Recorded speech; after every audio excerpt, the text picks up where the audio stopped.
මේ වීඩියෝ එකෙන් බලමු කොහොමද property plant and equipment LK 16 යටතේ දේපල පිරියද හා උපකරණ කොහොමද ගිණුම් ගත කරන්න කියලා. ඒ වගේම මේ වීඩියෝ එක බලලා ඔයා යම්කිසි අදහසක් ගත්තා නම් අපිට subscribe කරන්න අමතක කරන්න එපා. අපි මේ ස්ලයිඩ් එකෙන් බලමු PP එකක් කියන්නේ මොකක්ද? ඒ කියන්නේ fixed asset එකක් කියන්නේ මොකක්ද කියලා. යම් asset එකක් කම්පැනි එකේ අපි තියාගන්නේ අපි නිෂ්පාදන හෝ සේවා සපයා දීම සඳහා නම් උදාහරණයක් කිව්වොත් මේ මැෂිනරිස් අපි පාවිච්චි කරන්නේ අපි පළතුරු විෂ හදන කම්පැනි එකක් නම් අපි පළතුරු විෂ හදන්නේ. එතකොට අපේ goods produce කරන්නේ මේ මැෂිනරිස් වලින්. අපේ මේ පළතුරු විෂ හදන්න මේ මැෂිනරිස් නැතුව බෑ. එහෙමනම් අපිට මේ මැෂිනරිස් PP විදියට කන්සිඩර් කරන්න පුළුවන්. ඒ කියන්නේ අපි යම්කිසි නිෂ්පාදනයක් හෝ සේවාවක් සපයා ගන්න. ඒ කියන්නේ ඒ සඳහා අපි පාවිච්චි කරන ඇසෙට්ස් අපිට PP විදියට කන්සිඩර් කරන්න පුළුවන්. එහෙම නැත්නම් අපි ඇසෙට්ස් අනිත් අයට රෙන්ටල් කරනවා. Rental to others. ඒ කියන්නේ අපි ඇසෙට්ස් third party එකකට රෙන්ට් කරනවා නම් කුලියට දෙනවා නම්. උදාහරණයක් විදියට අපි vehicles, car, van කුලියට දෙන ආයතනයක් නම් අපි මේ ආයතනයේ තියෙන vehicles, van, car, bikes ඒවා අපිට property plant and equipment විදියට හඳුනා ගන්න පුළුවන්. ඒ කියන්නේ අපි සේවාවන් සපයන්න පාවිච්චි කරන්නේ මේ අපේ vehicles ටික. ඒ නිසා. එහෙමත් නැත්නම් අපි මේ assets පාවිච්චි කරනවා නම් administrative purposes. ඒ කියන්නේ ආයතන පරිපාලන කටයුතු වලට අපේ මේ vehicles පාවිච්චි කරනවා නම් ඒවත් අපේ fixed asset විදියට කන්සිඩර් කරන්න පුළුවන්. උදාහරණයක් විදියට අපි ස්ටාෆ් ට්‍රාන්ස්පෝර්ට් කරන වෑන් එකක් තියෙනවා. එතකොට මේ වෑන් එක අපේ ආයතනයේ ෆික්ස් asset එකක් විදියට අපිට කන්සිඩර් කරන්න පුළුවන්. ඊළඟට ස්ටෑන්ඩඩ් එක කියනවා ෆික්ස් asset එකක් property plant and equipment එකක් වෙන්න නම් හැම විටම අවුරුද්දකට වඩා වැඩි කාලයක් මේ assets පාවිච්චි කරන්න පුළුවන් වෙන්න ඕනේ. එහෙම වුණොත් තමයි මේ ෆික්ස් asset එකක් විදියට එහෙම නැත්නම් ස්ථාවරවත්කමක් විදියට අපිට මේ assets හඳුනා ගන්න පුළුවන් වෙන්නේ. ඊළඟට අපි බලමු bare plant එකක් කියන්නේ මොකක්ද කියලා. යම්කිසි agricultural produce. ඒ කියන්නේ කෘෂි නිෂ්පාදන සඳහා අපිට මේ bare plant එකක් පාවිච්චි කිරීමේ හැකියාව තියෙනවා නම්. ඒහා සමගම මේ කෘෂි නිෂ්පාදන වර්ෂ එකකට වඩා මේ plant එකට බෙයා කරන්න රඳවා ගැනීමේ හැකියාව තියෙනවා නම්. ඒ කියන්නේ කෘෂි නිෂ්පාදන අඛණ්ඩව අපිට මේ plant එක මගින් අවුරුද්දකට වැඩි කාලයක් අපිට ලබා දෙන්න පුළුවන් හැකියාව තියෙන live assets න. අනිත් කාරණාවක් තියෙනවා දැන් මේ bare plant එක අපිට කිසිවිට කෘෂි නිෂ්පාදන විදියට විකුණන්න බෑ. මේ bare plant එකෙන් නිෂ්පාදනය කරන කෘෂි නිෂ්පාදන තමයි අපිට agricultural product විදියට විකුණන්න පුළුවන්. දැන් ඔයාලට මේක අපැහැදිලි නම් අපි උදාහරණයක් මගින් පැහැදිලි කරගමු. tea bushes ඒ කියන්නේ තේ පැලෑටි තියෙනවා. මේ තේ පැලෑටි අපි අපේ ප්‍රොඩක්ට් එකක් විදියට විකුණන්නේ නැහැ. අපි විකුණන්නේ තේ දළු. එතකොට අවුරුද්දකට වඩා වැඩි කාලයක් මේ තේ පැලෑටි අපිට තේ දළු ලබා දෙනවා. එතකොට මේ තේ පැලෑටිය අපිට කන්සිඩර් කරන්න පුළුවන් bare plant එකක්. ඒ කියන්නේ මේක live asset එකක්. අපිට යා දිගින් දිගටම කෘෂි නිෂ්පාදන ලබා දෙනවා. තව උදාහරණයක් තමයි grape vines. ඒ කියන්නේ මිදිවැල්. මිදිවැල් අපි අවුරුද්දකට වඩා වැඩි කාලයක් අපි පාවිච්චි කරනවා. අපිට මිදි ගෙඩි ලබා දෙනවා. ඒතර අපේ කෘෂි නිෂ්පාදනයේ මිදි ගෙඩි අපේ asset එක තමයි මිදිවැල්. එහෙම නැත්නම් tea bushes. මම හිතනවා ඔයාලට bare plant එක පැහැදිලි වෙන්නේ නැති කියලා. අපි ඊළඟ ස්ලයිඩ් එකෙන් කතා කරමු යම් asset එකක් property plant and equipment විදිහට හඳුනා ගන්න, recognize කරන්න පුළුවන් වෙන්නේ මොන අවස්ථාවලදීද කියලා. ඒ සඳහා පහත කරුණු ඉටු වෙන්න ඕනේ. පළවෙනි කාරණාව තමයි future economic benefits. ඒ කියන්නේ අනාගත ආර්ථික මුදල් ප්‍රවාහ මේ asset එක පාවිච්චියෙන් ආයතනයට ගලා එන්න ඕනේ. අනිත් කාරණාව තමයි මේ asset එක cost එක පිරිවැය හරියටම measure කරන්න, අගය තීරණය කරන්න පුළුවන් වෙන්න ඕනේ. දැන් උදාහරණයක් විදිහට ස්ටෑන්ඩඩ් එකේ කියනවා සමහරක් ඇසෙට්ස් ඩිරෙක්ට්ලි ඉකොනොමික් බෙනිෆිට්ස්. ඒ කියන්නේ ආර්ථික මුදල් ප්‍රවාහ ඩිරෙක්ට්ලි ආයතනයට ලබා දෙන්නේ නැහැ. නමුත් අනිත් ඇසෙට්ස් වලට මුදල් ප්‍රවාහ ජෙනරේට් කරන්න, මුදල් ප්‍රවාහ ලබා දෙන්න මේ ඇසෙට් එක අත්‍යවශ්‍ය වෙනවා. එතකොට මේ ඇසෙට් එක PP එකක් විදිහට කන්සිඩර් කරන්න පුළුවන් කියලා තමයි ස්ටෑන්ඩඩ් එකේ කියන්නේ. මේකට උදාහරණයක් තමයි කෙමිකල් මැනුෆැක්චරින් කම්පැනි එකක්. ඒ කියන්නේ කෙමිකල් නිෂ්පාදන සමාගම එයාලට අත්‍යවශ්‍ය වෙනවා එන්වයරන්මන්ටල් ලයිසන්ස් ලබා ගන්න. ඒ කියන්නේ පරිසර නීති වලට අනුකූල වෙන්න නම් මේ කෙමිකල් හැන්ඩ්ලින් ප්‍රොසෙස් එකක්. ඒ කියන්නේ මේ කෙමිකල් පාවිච්චි කරන ආකාරය ඵලදායී කරන ප්‍රොසෙස් එකක්. ඒ කියන්නේ යම්කිසි ඉක්විප්මන්ට් එකක් හදා ගන්න ඕනේ, සිස්ටම් එකක් හදා ගන්න ඕනේ. මේ සිස්ටම් එක මේ කෙමිකල් හදන්න ඩිරෙක්ට්ලි ඉන්වෝල්ව් වෙන්නේ නැහැ.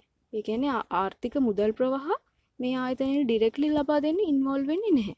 නමුත් මේ කෙමිකල්ස් හදන්න මේ කෙමිකල් හැන්ඩ්ලින් ප්‍රොසෙස් එක නැතුව එන්වයරන්මන්ටල් ඔතොරිටිස් වලින්, පරිසර ආයතන වලින් අනුමැතිය ලබා දෙන්නේ නැහැ. එතකොට මෙයාලට කෙමිකල්ස් හදන්න නම් මේ හැන්ඩ්ලින් ප්‍රොසෙස් එක අත්‍යවශ්‍ය වෙනවා. ඒ කියන්නේ මේ සිස්ටම් එක අත්‍යවශ්‍ය වෙනවා. ඒ නිසා මේ සිස්ටම් එකත් PP එකක් විදියට හඳුනගන්න පුළුවන් කියලා තමයි ස්ටෑන්ඩඩ් එකේ කියන්නේ. මීට අමතරව day to day servicing cost. ඒ කියන්නේ දෛනිකව අපි මේන්ටේනන්ස් cost. මේ මැෂින්ස් වලට, ඒ කියන්නේ මේ ඉක්විප්මන්ට් වලට මේන්ටේනන්ස් පාවිච්චි කරන්න අපි නඩත්තු කිරීම කරන්න ඕනේ. මේ නඩත්තු කරන කොස්ට් එකත් කිසිම වෙලාවක ඇසෙට් එකට එකතු කරලා අඳුන ගන්න බෑ.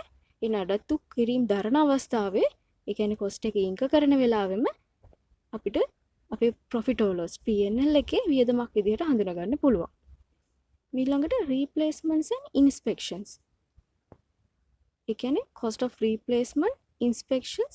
දැන් උදාහරණයක් විදිහට කිව්වොත් අපි එයාප්ලේන් එකක් අපේ සමාගම නඩත්තු කරනවා නම් මේ එයාප්ලේන් එකක් මගින් ප්‍රවාහනය කරන්න නම් frequently, ඒ කියන්නේ නිතරම ඒ කොටස් මාරු කිරීම කරන්න වෙනවා.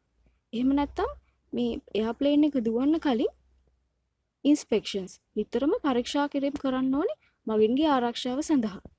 එතකොට මේ කොටස් මාරු කිරීම, එතකොට මේ පරීක්ෂා කිරීම නිතරම කරද්දි මේ කොස්ට් එක අපිට ප්ලේන් එකට එකතු කරලා හඳුනා ගන්න පුළුවන්. මේ වත්කමට එකතු කරලා වත්කමේ කොටසක් විදියට හඳුනා ගන්න පුළුවන්. නමුත් ස්ටෑන්ඩඩ් එකේ කියනවා දැන් මේ අද අපි යම්කිසි කොටස් මාරු කිරීමක් කරනවා නම්, පරීක්ෂා කිරීමක් කරනවා නම් මීට කලින් අපි හඳුනාගත්තු කොටස් මාරු කිරීම වල පිරිවැය, කියන්නේ cost of replacement එක, cost of inspections කලින් පරීක්ෂා කිරීම වල හඳුනාගත්තු පිරිවැය මේ ආප්ලේන් එකේ ඇතුළත් වෙනවා නම් ඒ කලින් හඳුනාගත්තු වගයන් ඉවත් කරලා තමයි මේ අලුත් නඩත්තු කිරීම, ඒ කියන්නේ ඉන්ස්පෙක්ෂන්ස් පරීක්ෂා කිරීම, එහෙම නැත්නම් කොටස් මාරු කිරීම වල අගයන් අපිට මේ ප්ලේන් එකට එකතු කරලා හඳුනා ගන්න පුළුවන් වෙන්නේ.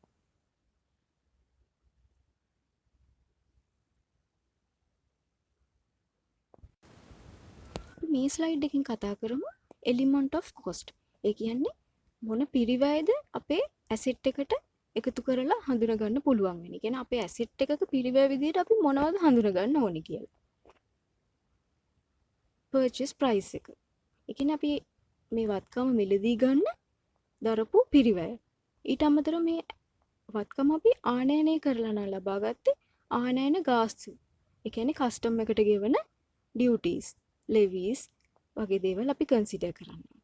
ඊට අමතරව non refundable taxes. ඒ කියන්නේ අපි ගවර්න්මන්ට් එකට taxes ගෙවනවා මේ ඇසෙට් එක මිලදී ගැනීම සඳහා. නමුත් අපිට ඒවා ආපසු ඒ taxes අපිට ආපසු ලබා ගන්න බෑ. ගෙවීම ආපසු ලබා ගන්න බෑ. උදාහරණයක් විදිහට අපිට ක්ලේම් කරගන්න බැරි VAT part එක. ඊට පස්සේ rebates, ප්‍රතිදානයන් තියෙනවා නම් අපි ඒවා අඩු කරන්න ඕනේ. discounts තියෙනවා නම් අපි අඩු කරන්න ඕනේ මේ ඇසෙට් එක මිලදී ගැනීමේදී අපිට ලබා දුන්නු. ඊළඟට ස්ටෑන්ඩඩ් එකේ කියනවා මේ ඇසෙට් එකේ cost එකට අයිති වෙන්න ඕන කියලා directly attributable cost. ඒ කියන්නේ directly අපේ වත්කම ලබා ගන්න අපි දරපු cost එක. ඒ කියන්නේ asset එක present location and condition එකට ගෙන එන්න දරපු වියදම්. ඒ කියන්නේ asset එක මේ පාවිච්චි කරන්න පුළුවන් තත්ත්වයට ගෙන එන්න අපි asset එක මිලදී ගත්තට පස්සේ දරපු වියදම්. උදාහරණයක් විදිහට cost of employee benefits. දැන් මේ asset එක high කරන්න, සවි කරන්න laborsලා දායක වෙනවා. employeesලා දායක වෙනවා. එතකොට ඒගොල්ලන්ට ගෙවපු ගෙවීම. ඒ කියන්නේ මේ asset එක සවි කරන්න ඩිරෙක්ට්ලිම ඉන්වෝල්ව් වුණ කට්ටියගේ salaries තමයි මෙතනදී කතා කරන්නේ. ඊළඟට cost of site preparation. දැන් මේ asset එක ආයතනයට ගෙනල්ලා අපේ ෆැක්ටරි එකේ නිකම්ම high කරන්න බෑ. ඒ සඳහා ඒ asset එක high කරන්න එක්කෝ හට් එකක් ගහන්න ඕනේ, පොළොව කොන්ක්‍රීට් කරන්න ඕනේ. අන්න ඒ වගේ දේවල් වලට දරපු වියදම් මෙහෙදි හඳුනා ගන්න පුළුවන්. ඊළඟට installation and assembly cost. මේ වත්කම high කරන්න දරපු cost එක. ඒ කියන්නේ අපි ටෙක්නීෂියන්ස් වලට කතා කරන්න පුළුවන්. ඒ වගේ අපි මේ asset එක සවි කරන්න දරපු cost එක අපිට asset එකට එකතු කරන්න පුළුවන්. ඊළඟට testing cost. අපි මේ asset එක ගත්තා. ගත්තට පස්සේ මේ asset එක වැඩ කරනවද කියලා අපි බැලුවේ නැහැනේ. ඒතර අපේ ෆැක්ටරි එකට ගෙනල්ලා අපි මේ asset එක functioning properly හරියට වැඩ කරනවද කියලා ටෙස්ට් කරනවා. අන්න ඒ cost එකත් අපිට asset එකට වත්කමට එකතු කරන්න පුළුවන්. ඊළඟට professional fee. අපිට මේ වත්කම දැන් ඒ කියන්නේ මැෂින් එකක් ගත්තොත් මේ මැෂින් එක තනියම අපිට මේක import කරන ආනයනය කරලා ගත්තේ. අපිට මේක තනියම සවි කරගන්න බෑ. අපි ඉංජිනේර් කෙනෙක්ගෙන් සහාය පතනවා. අන්න ඒ වගේ වෙලාවට ඒ ඉංජිනේර්ට ගෙවපු ගාස්තු ප්‍රොෆෙෂනල් ෆී විදියට අපි මේ asset එකට එකතු කරන්න පුළුවන්. ඊළඟට ස්ටෑන්ඩඩ් එකේ කියනවා initial estimate of dismantling cost. කියන්නේ removing the item, restoring the site. ඒ කියන්නේ දැන් අපි විදුලි ජනනය කරන ප්ලාන්ට් එකක් හදනවා. ඒ කියන්නේ ඉලෙක්ට්‍රිකල් ජෙනරේටින් ප්ලාන්ට් එකක් හදනවා. නමුත් අද අපි ප්ලාන්ට් එක හදුවට අවුරුදු 15කින් හෝ 20කින් මේ ප්ලාන්ට් එක කියන්නේ අපේ විදුලිය ජනනය ක්‍රියාකාරකම් අවසානයේ මේ ප්ලාන්ට් එක රිමූව් කරන්න ඕනේ, ඩිස්මැන්ට්ලින් කරන්න ඕනේ. නමුත් මේ ප්ලාන්ට් එක නිකම්ම අනිත් ඇසෙට්ස් වගේ ගලවලා අයින් කරන්න බෑ. ඒකට මේවා පරිසරයට හානිදායක වෙන නොවන ආකාරයෙන් මේ ඇසෙට්ස් වලට රිමූව් කිරීම සිදු කරන්න ඕනේ. ඒ සඳහා ඩිස්මැන්ට්ලින් cost, removing cost provision එකක් හඳුනා ගන්න ඕනේ. ඒ කියන්නේ අනාගතයේ අවුරුදු 15කින් හෝ 20කින් මේ ඇසෙට් එක රිමූව් කරන cost එක අත වටිනාකමට ගෙනත් එහෙම නැත්නම් ඩිස්කවුන්ට් කරලා අපේ ඇසෙට් එකේ හඳුනා ගන්න ඕනේ. ඇසෙට් එකේ cost එකක් විදියට අනාගතයේ මේ වත්කම් ඉවත් කරන වියදම් ඩිස්කවුන්ට් කරලා හඳුනාගෙන ගිණුම්ගත කරන්න ඕනේ. ඊළඟට ස්ටෑන්ඩඩ් එකේ කියනවා යම් වත්කමක කොටස් විදියට මේ පිරිවෙ අපිට හඳුනා ගන්න බැරි අවස්ථා. උදාහරණයක් විදියට admin and overhead cost. ආයතන පරිපාලන වියදම් ස්ථාවර වත්කම්. ඒ කියන්නේ උදාහරණයක් විදියට අපේ accounts department එකේ cost එක. දැන් මේ වත්කම පාවිච්චි කරා නැහැ කියලා අපි අපේ accounts department එකට ගෙවන salaries ඒ අදාළ වියදම් අඩු වැඩිවීමක් වෙන්නේ නැහැනේ. එතකොට මේ accountant ගෙවන salaries ඒ accounts department එකයට ගෙවන salaries මේ assets වලට එකතු කරන්න බෑ. ඊළඟට overheads cost. කියන්නේ ස්ථාවර වියදම්. ස්ථාවර වියදම් කියන්නේ අපි මේ asset එක ගත්තා පාවිච්චි කරේ නැහැ කියලා මේ ස්ථාවර වියදම් වෙනස් වෙන්නේ නැහැ. උදාහරණයක් විදියට අපේ විදුලි බිල, අපේ වතුර බිල වෙනස් වෙන්නේ නැහැ. මේ වතුර බිලට යන වියදම් අපේ ඉලෙක්ට්‍රිකල් බිල් එක. ඒ කියන්නේ විදුලි බිලේ යන වියදම් මේ asset එකට එකතු කරන්න බෑ. ඊළඟට cost of conduct business in new location or to new customers. ඒ කියන්නේ අපේ මේ business එක factory එක වෙන තැනකට අරන් යනවා. ඒ වියදම් කිසිම වෙලාවක මේ asset එකේ වියදමක් විදියට හඳුනා ගන්න බෑ. asset එකට එකතු කරන්න බෑ. අපිට අලුත් customers ලා සොයා ගන්න යන වියදම්. ඒ කියන්නේ promotional cost එක. ඒතර මේක මේ asset එකේ cost එකක් විදියට හඳුනා ගන්න අවශ්‍යතාවයක් නැහැ. ඊළඟට cost of introduce new product or service. අපි අලුත් භාණ්ඩ හෝ සේවාවන් හඳුන්වලා දෙනවා. එහෙම කරා කියලා ඒ යන වියදම් මේ asset එකට එකතු කරලා හඳුනා ගන්න බෑ. initial operating losses. අපි මේ factory එක, අපේ company එක අලුතෙන් පටන් ගත්ත company එකක් නම් මුලදීම අපි initial losses ඒ කියන්නේ මුල් කාලේ අලාභ ලබනවා. මේ අලාභයන් කිසි විටක මේ assets වලට එකතු කරලා හඳුනා ගන්න බෑ. මම හිතනවා ඔයාලට පැහැදිලි වෙන්නේ නැති කියලා. අපි ඊළඟ ස්ලයිඩ් එකෙන් කතා කරමු වත්කමක අගය තීරණය කරන්නේ කොහොමද? මෙෂර්මන්ට් කරන්නේ කොහොමද කියලා. ඉනිෂියල් මෙෂර්මන්ට් එක අපි වත්කම ගත්තු අවස්ථාවේදීම මූලික අගය තීරණය කිරීම කරන්නේ කොහොමද? ස්ටෑන්ඩඩ් එක කියන්නේ මුලින්ම කොස්ට් එකට අගය තීරණය කරන්න කියලා. ඉනිෂියල් මෙෂර්මන්ට් එක කොස්ට් එකට කරන්න ඕනේ. කොස්ට් එක කියන්නේ මේ වත්කම ගත්තු කෑෂ් ප්‍රයිස් එක. අපි වත්කම මිලදී ගත්තු දිනයට අපි ගෙවන මුදල් වටිනාකම. හැබැයි මෙහිදී පේමන්ට් එක ඩිෆර්ඩ් වුණත් ඒ කියන්නේ අපි අද වත්කම ලබා ගන්නවා අපි ගෙවන්නේ තව අවුරුද්දකින් දෙකකින්. ඒ වගේ වෙලාවක අපි අද ගෙවන කෑෂ් ප්‍රයිස් එකයි අපි අද ගෙවන මුදල් වටිනාකමයි එහෙම නැත්නම් මේ වත්කමේ අද වටිනාකමයි අපි අවුරුදු දෙකකින් ගෙවන මුදල් මේ වටිනාකම. ඒ කියන්නේ time value of money එක consider කරලා අපි අනාගතයේදී ගෙවන මුදල් payments ටික අපි අද වටිනාකමට discount කරලා ඒ අගයන් දෙක අතර වෙනස ස්ටෑන්ඩඩ් එකේ කියනවා interest එක. අපේ වියදමක් විදියට interest එක හඳුනගන්න කියලා. ඊළඟට අපි මේ වත්කම මුදලින්ම ලබා ගත්තේ නැහැ. අපි අපේ වෙන ඇසෙට් එකක් ඒ විකිණීම කරන කෙනාට දීලා අපි මේ ඇසෙට් එක ලබා ගත්තා. එතකොට අපි අපේ අලුතින් ලබාගත්තු වත්කමේ අගය තීරණය කරන්නේ කොහොමද? අපි හුවමාරු කර ඇසෙට් එකේ ෆෙයා වැලියු එක මේ අවස්ථාවේදී කන්සිඩර් කරන්න ඕනේ. ස්ටෑන්ඩඩ් එකේ කියනවා මෙහෙම ඇසෙට්ස් හුවමාරු කරගත්තොත් ඒ හුවමාරු කරගන්න වත්කමට කමර්ෂල් සබ්ස්ටන්ස්. ඒ කියන්නේ වාණිජ වටිනාකමක් තියෙන්න ඕනේ ඇසෙට් එක හුවමාරු කරපු ඇසෙට් එකට. දැන් අපි කිව්වා මේ ඇසෙට් එකක් හුවමාරු කරා නම් ඒ හුවමාරු කරපු වත්කමට ෆෙයා වැලියු එක අපි මයින්න ඕනේ. ෆෙයා වැලියු එක මයින්න බැරි අවස්ථාවල අපිට මේ ඇසෙට් එකේ හුවමාරු කරපු වත්කමේ කැරින් වැලියු එක. ඒ කියන්නේ බුක් වැලියු එක අපිට මේ අලුත් වත්කමේ අපි හුවමාරු කරලා ගත්තු අලුත් වත්කමේ අගය විදියට සලකන්න පුළුවන්. ඊළඟට සබ්සීක්වන්ට් මෙෂර්මන්ට් එක. දැන් අපි ඉනිෂියල් මෙෂර්මන්ට් එක කොස්ට් එකට හඳුනගත්තා. ඒ කියන්නේ අපේ අවුරුද්දකින් පස්සේ ඊළඟ ගිණුම් කාලච්ඡේදයේදී අපි කොහොමද මේ ඇසෙට් එක හඳුනගන්නේ? ඒ යම්කිසි කම්පැනි එකකට සමාගමකට පුළුවන් මේ ඒ ඇසෙට් එකම කොස්ට් මොඩල් එකට හරි රීවැලුවේෂන් මොඩල් එකට හරි ගිණුම්ගත කරන්න. ඒ කියන්නේ ඒ වත්කමේ පිරිවැයට ගිණුම්ගත කරන්න පුළුවන්.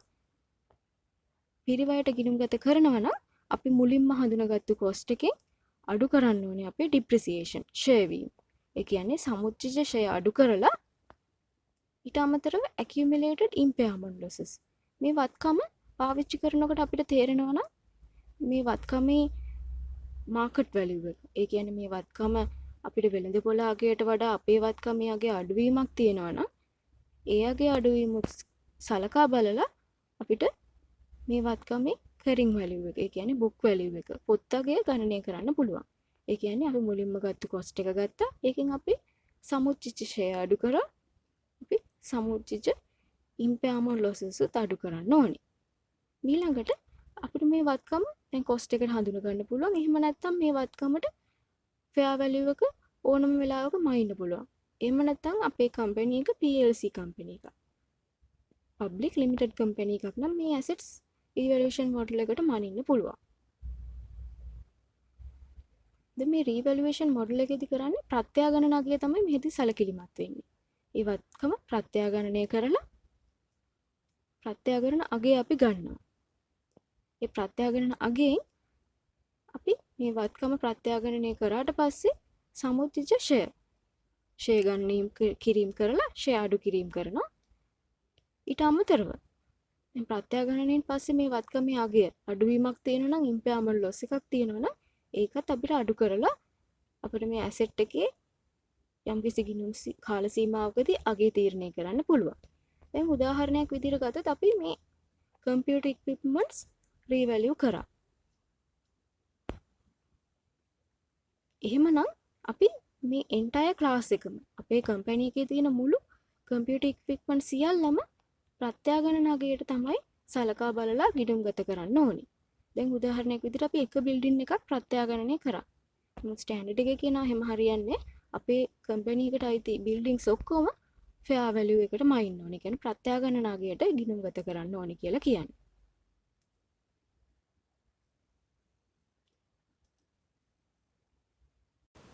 අපි මේ ස්ලයිඩ් එකෙන් බලමු ප්‍රත්‍යාගණන අගය කොහොමද නිවැරදිව ගිණුම්ගත කරන්නේ. කියන්නේ රීවැලුවේෂන් මොඩල් එක අපි ඇප්ලයි කරනවා නම් PP එකක් වැලියු කරන්න කොහොමද අපි ඒකේ කවුන්ටින් ට්‍රීට්මන්ට් එක කරන්න කියලා. දැන් මුලින්ම අපි ප්‍රත්‍යාගණන ලාභයක් තියෙනවා නම් රීවැලුවේෂන් ගේන් එකක් තියෙනවා. ඒ කියන්නේ අපේ ආයතනයේ ඇසෙට් එකේ කොස්ට් එකට වඩා ප්‍රත්‍යාගණන අගය වැඩි නම් අපි ඒ ප්‍රත්‍යාගණන ලාභය අගය වැඩිවීම අපි ඇසෙට් එක ඩෙබිට් කරලා ඒ කියන්නේ අපේ වත්කම හර කරලා අපි ක්‍රෙඩිට් කරන්න රීවැලුවේෂන් රිසර්ව් කියන account එකේ ප්‍රත්‍යාගණන රිසර්ව් එකේ ඒක අද කොම්ප්‍රිහෙන්සිව් ඉන්කම් වල තමයි අපි හඳුනගන්නේ. දැන් මෙහිදී ස්ටෑන්ඩඩ් එකේ කියනවා දැන් මේ රීවැලුවේෂන් ගේන් එක අද කොම්ප්‍රිහෙන්සිව් ඉන්කම් එකේ අඳුනගන්න අවශ්‍ය වුණත් ඒ කියන්නේ ඉක්විටි වල අඳුනගන්න අවශ්‍ය වුණත් එක අවස්ථාවකදී අපිට P&L එකේ තියා අඳුනගන්න පුළුවන් වෙනවා. දැන් මේ අපි බිල්ඩින් එකක් ප්‍රත්‍යාගණනය කරා ප්‍රත්‍යාගණන ලාභයක් අපිට තියෙනවා. හැබැයි අපි ගිය අවුරුද්දේ මේ බිල්ඩින් එක රීවැලියු කරද්දී අපිට ප්‍රත්‍යාගණන ලොස් එකක් ඒ කියන්නේ රීවැලුවේෂන් ලොස් එකක් අගේ අඩුවීමක් තිබුණා. එතකොට අපි ඒක වියදමක් විදියට අපේ ආදායම් වියදම් වල හඳුනාගත්තා. දැන් අපිට මේ අවුරුද්දේ ප්‍රත්‍යාගණන ලාභයක් තියෙනවා අපි ඒක ඉක්විටි වල හඳුනගන්නවා.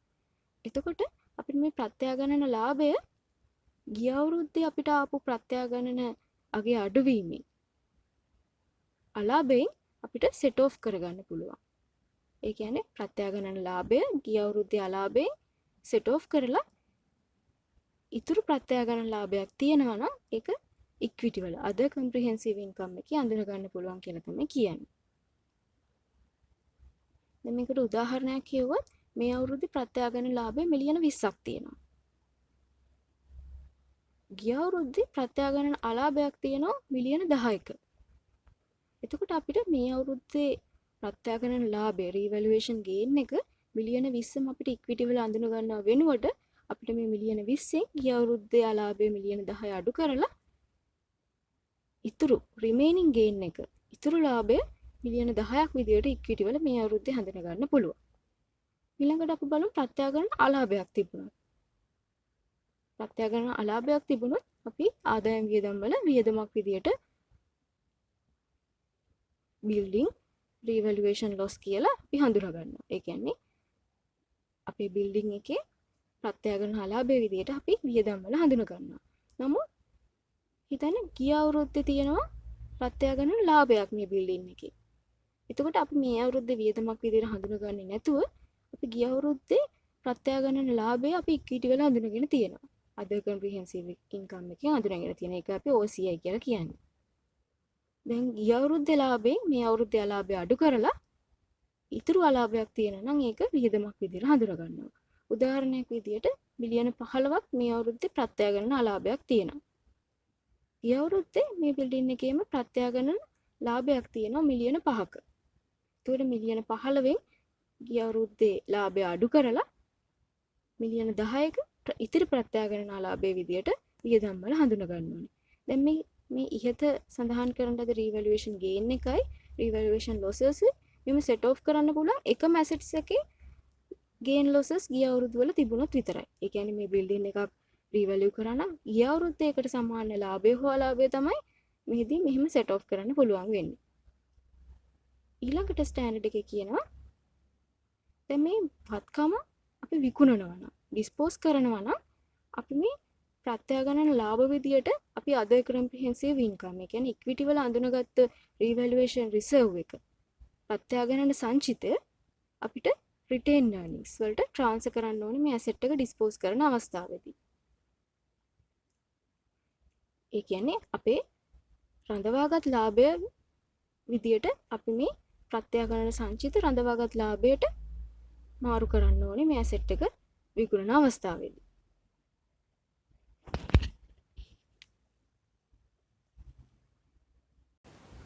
මේ ස්ලයිඩ් එකෙන් බලමු ෆික්ස් ඇසෙට් එකක. ඒ කියන්නේ ප්‍රොපර්ටි ප්ලාන්ට් ඇන්ඩ් ඉක්විප්මන්ට් එකක ඩිප්‍රිසියේෂන්. ෂෙයා ගණනය කිරීම කරන්නේ කොහොමද කියලා. දැන් අපේ ප්‍රැක්ටිස් එකේ ක්‍රම දෙකක් තියෙනවා. එකක් ස්ට්‍රේට් ලයින් බේසිස් එක. ඒකෙදි කරන්නේ යම් වත්කමක ඵලදායි ජීව කාලය. ඒ කියන්නේ ඇසෙට් එකේ යූස්ෆුල් ලයිෆ් එක තීරණය කරලා එයාගේ අනුව ඩිප්‍රිසියේෂන් තීරණය කරනවා. උදාහරණයක් කිව්වොත් මේ ඇසෙට් එකේ කොස්ට් එක මිලියන 50ක් වෙනවා. මේකේ ඵලදායි ජීව කාලය අවුරුදු 10ක් වෙනවා. එතකොට අපි ඩිප්‍රිසියේෂන් ගණනය කරන්නේ මේ මිලියන 50 අපේ ඵලදායි ජීව කාලය අවුරුදු 10න් බෙදුවොත් එක අවුරුද්දක ෂෙයා වෙනවා මිලියන 5ක්. එහෙම ඩිප්‍රිසියේෂන් ගණනය කරනවා නම් මේක ස්ට්‍රේට් ලයින් බේසිස් එක වෙනවා. දැන් අපි මේක ඩිප්‍රිසියේෂන් රේට් එක ගණනය කරනවා නම් අපි ඇසියුම් කරනවා මේ ඇසෙට් එකේ කොස්ට් එක 100ක් වෙනවා නම් අපි මේ ඵලදායි ජීව කාලය ඒ කොස්ට් එක 100ෙන් බෙදුවොත් ඒ කියන්නේ 100 10න් බෙදුවොත් ඩිප්‍රිසියේෂන් රේට් එක වෙනවා 10%. ඊට අමතරව තව ක්‍රමයක් තියෙනවා. මේ ක්‍රමය වැඩි පුර අපේ accounts වල පාවිච්චි වෙන්නේ නැහැ. නමුත් ඔයාලට exams වලදී වැදගත් වෙනවා reducing balance method එක. හීනවන ශේෂ ක්‍රමයට depreciation ෂෙයා ගණනය කිරීම. මෙහිදී උදාහරණයක් විදිහට ගත්තොත් cost එක තියෙනවා මිලියන 50ක්. ඵලදායි ජීව කාලය අවුරුදු 10යි.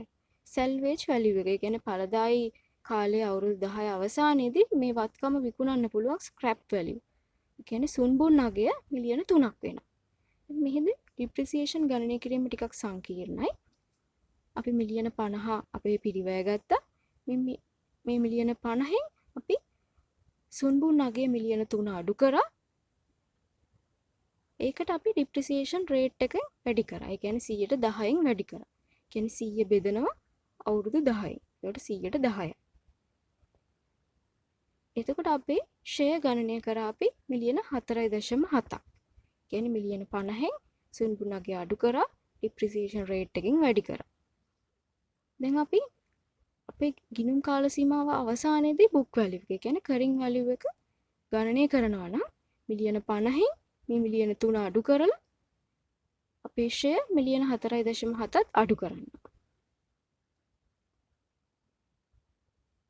එතකොට අපි ඊළඟ අවුරුද්දේ depreciation ගණනය කරොත් ඊළඟ අවුරුද්දේ ෂෙයා ගණනය කරද්දී අපි carrying value එක ගන්නවා. ඒ කියන්නේ මිලියන 50න් සුන්බුන් අගය මිලියන 3 අඩු කරා. කලින් අවුරුද්දේ depreciation මිලියන 4.7 අඩු කරා. ඊට පස්සේ ඒ ගිය අවුරුද්දේ opening book value එකෙන් සුන්බුන් අගය අඩු කරා. ඒකට depreciation rate එක 10%න් වැඩි කරා. එතන මේ අවුරුද්දේ depreciation ෂෙයා එනවා මිලියන 3.793. ඒ කියන්නේ මිලියන 3.93 මිලියන් වෙනවා. දැන් මෙහිදී salvage value එක, carrying value එක, book value එක හොයද්දී මුල් අවුරුද්දේ විතරයි සුන්බුන් අගය අඩු කරන්න අවශ්‍ය වෙන්නේ carrying value එක ගන්න. නමුත් depreciation ෂෙයා ගණනය කරද්දී හැම අවුරුද්දෙම සුන්බුන් අගය opening carrying value එකෙන් අඩු කරලා තමයි depreciation rate එකෙන් වැඩි කරන්න අවශ්‍ය වෙන්නේ.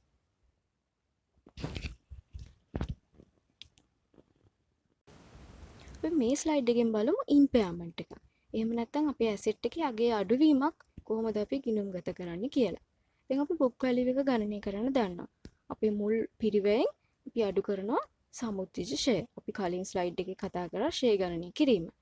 දැන් මෙහිදී අපේ book value එකට වඩා මේ asset එක මගින් අපිට අනාගතයේදී ලබාගත හැකි අගය, කියන්නේ recoverable amount එක අඩු නම් අපි දැන් අපේ book value එක අපි හිතමු මිලියන 30ක් තියෙනවා. අපිට අනාගතයේදී මේ asset එකෙන් ලබාගත හැකි අගය මිලියන 20ක් නම් අපි මේ asset එක මිලියන 30කට හඳුනාගෙන වැඩක් නැහැ. ඒතකොට අපේ asset එකේ අගේ අඩුවීමක් තියෙනවා, impairment එකක් තියෙනවා. දැන් මේ impairment එක ගණනය කරන්න කියන්නේ අපි මුලින්ම recoverable amount එක ගණනය කරන්න ඕනේ. asset එකෙන් අපිට අනාගතයේදී අය කරගත හැකි වටිනාකම ගණනය කරන්න ඕනේ. දැන් මේ recoverable amount එක ගණනය කරන්න අපි මුලින්ම value in use කියන අගය හොයාගන්න ඕනේ.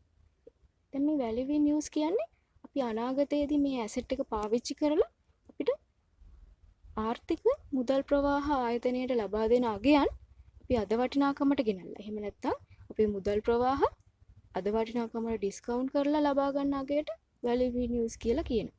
එන්නේ මේ වත්කම අපි පාවිච්චි කරලා අනාගතයේදී ලැබෙන මුදල් ප්‍රවාහ අද වටිනාකමට ගෙනත් බලලා මේ ඇසෙට් එකෙන් කොච්චරක් අපිට මුදල් ප්‍රවාහ ලැබෙනවද? ඒ අගයයි අපි කන්සිඩර් කරන fair value less cost to sell. ඒ කියන්නේ මේ ඇසෙට් එක මේ වත්කමයි අපේ වෙළඳපොළ වටිනාකමෙන් මේ ඇසෙට් එක විකිණීමට දරන පිරිවැය අපි අඩු කරලා මේ ඇසෙට් එකේ වෙළඳපොළාගේ අපි ගන්නවා. fair value less cost to sell ගන්නවා. ඊට පස්සේ අපි මේ value news අපිට අනාගතයේදී ලැබෙන මුදල් ප්‍රවාහ වල අද වටිනාකමයි මේ ඇසෙට් එකේ වෙළඳපොළ වටිනාකමයි සලකලා බලන අඩු අගය. ඒ අඩු අගය තමයි අපි අනාගතයේදී අපිට මේ ඇසෙට් එක මගින් ලබාගත හැකි අගය. ඒ කියන්නේ recoverable amount එක විදිහට සලකන්නේ. දැන් මෙහිදී අපේ පොත් වැලියු එකට වඩා recoverable amount එක අඩු වුණොත් අපි ඉම්පයර්මන්ට් එකක් හඳුනා ගන්න ඕනේ. අගේ අඩුවීමක් හඳුනා ගන්න ඕනේ. අපි කලින් කිව්වා වගේ book value එක මිලියන 30ක් වෙනවා. recoverable amount එක මිලියන 20ක් වෙනවා. අනාගතයේදී ලබා ගන්න පුළුවන් වෙන්නේ මිලියන 20යි. එහෙනම් මේ වත්කම අපි මිලියන 20ට තමයි හඳුනා ගන්න ඕනේ. එහෙනම් මිලියන 10කින් අපි අගේ අඩුවීම ගණන්ගත කරන්න ඕනේ. එතකොට අගේ අඩුවීම කියන්නේ impairment loss එකක්.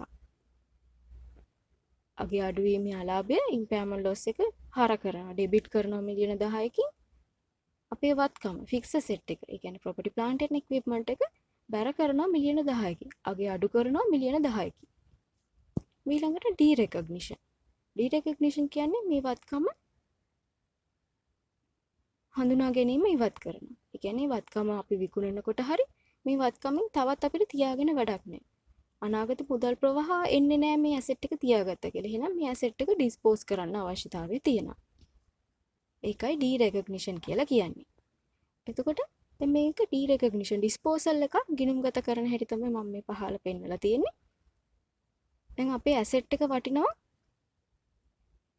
මිලියන 5ක්. අපි ඇසෙට් එක ඩිස්පෝස් කරනවා විකුණනවා නම් මේ ඇසෙට් එක බැර කරනවා මිලියන 5කින්. ක්‍රෙඩිට් කරනවා මිලියන 5කින්. ඊට පස්සේ මේ ඇසෙට් එකට ගණනය කරපු සියලුම මුළු ෂෙයා වටිනාකම accumulated depreciation value එක අපි ඉවත් කරන්න ඕනේ. ඒ නිසා අපි accumulated depreciation සමුච්චිත ෂෙයා හර කරා මිලියන 4කින්. මිලියන 4ක් තමයි මේ ඇසෙට් එකට අදාළ මුළු ෂෙයා. ඒකට accumulated depreciation debit කරා මිලියන 4කින්. ඊළඟට අපේ මේ ඇසෙට් එක අපි විකුණන්නේ මිලියන 0.5කට 0.5 මිලියන් වලට. එතකොට දැන් අපි ටීගුණුමක් ගහගත්තොත් අපි ඇසෙට් එක බැර කරා මිලියන 5කින් මුළු ෂෙයා හර කරා මිලියන 4කින්. මොකද ෂෙයා ඉවත් කරා. ඊළඟට අපි ඩිස්පෝසල් ප්‍රොසීඩ් එක අපි විකුණන වටිනාකම මේ ඇසෙට් එක මිලියන 0.5කට විකුණනවා ඒ අගය හර කරනවා. එතකොට අපිට පේනවා අපේ හර පැත්තේ මුළු එකතුව මිලියන 4.5යි. නමුත් අපි ඇසෙට් එක ක්‍රෙඩිට් කරා ඇසෙට් එක අයින් කරා මිලියන 5කින්. අපි විකුණනවා මිලියන 5ක ඇසෙට් එකක්.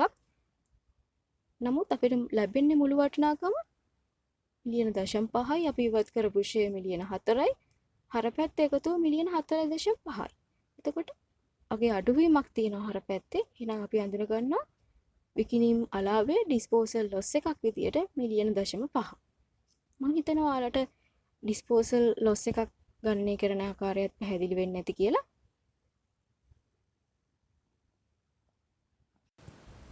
අපි ඊළඟ ස්ලයිඩ් එකෙන් බලමු ඩිස්ක්ලෝෂර්ස්. හෙළිදරව් කිරීම කොහොමද accounts වල පෙන්වන්නේ කියලා.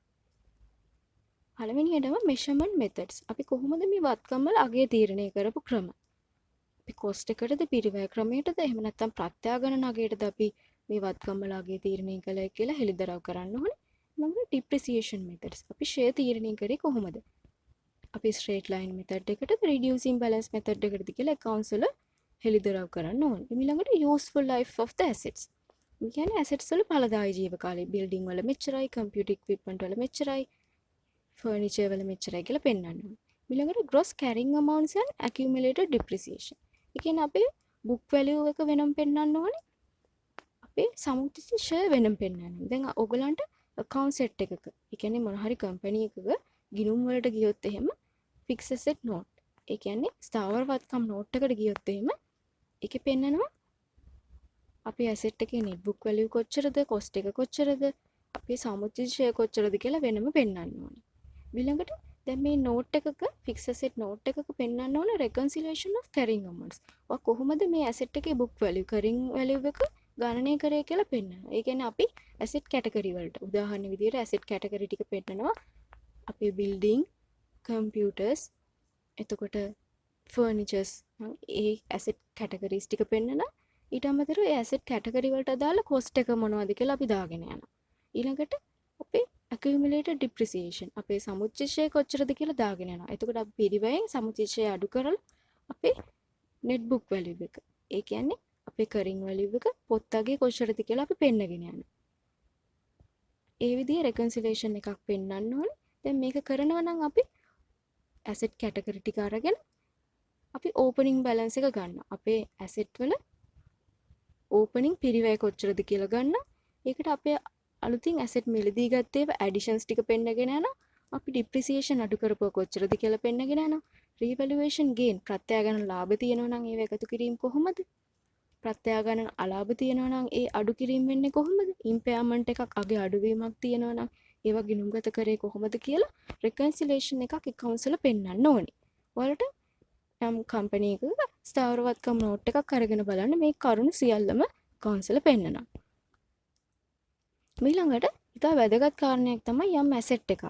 අපි bank loan එකක් හරි බැංකු ණයක් හරි අපි lease එකක් කල්බදු කිවිසුමකට එළඹිලා තියෙනවා නම් යම් asset එකක් හෝ යම් කිසි පහසුකමක් ලබා ගන්න අපි ඒ පහසුකම ලබා ගන්න බැංකුවට කියනවා අපිට මෙන්න මේ වගේ asset තියෙනවා අපිට අපේ ගෙවීම් කරන්න බැරි වුණොත් මේ asset අපිට විකුණන්න පුළුවන් කියලා securities විදියට මේ asset පෙන්නනවා. ඒ කියන්නේ අපි asset විකුණන්නේ නැහැ. අනාගතයේදී යම්කිසි අවශ්‍යතාවයක් වුණොත් මේ assets අපි අපිට ඒ කියන්නේ financial stability එක අපිට අපේ ස්ථායීතාවයක් අපිට මූල්‍යමය ස්ථායීතාවයක් තියෙනවා කියලා අපි බැංකුවට ඔප්පු කර පෙන්නන්න අපි asset බැංකුවට පෙන්නන්න ඕනේ. මේ අපි අපේ අයිතිය තියෙන asset කියලා. එතකොට අපි මේ assets වලට කියනවා securities කියලා. pledged asset. අපි asset පෙන්නනවා අපේ මූල්‍යමය ස්ථායීතාවය පෙන්නන්න. එතකොට මේ වගේ අපි pledge කරපු security එකක් විදියට consider කරපු asset අපි accounts වල පෙන්නන්න ඕනේ. ඒකත් ඔයාලට යම් ආයතනයක account set එකකට බැලුවොත් ඔයාලට ඒකත් බලා ගන්න පුළුවන්. මම හිතනවා ඔයාලට මේ property plant and equipment එහෙම නැත්නම් දේපල පිරියත උපකරණ ස්ටෑන්ඩඩ් එක LK16 හොඳටම පැහැදිලි වෙන්නේ නැති කියලා. අපේ මේ වීඩියෝ එකට subscribe කරන්න අමතක කරන්න එපා. අපි තව ස්ටෑන්ඩඩ් එකකින් හමු වෙමු.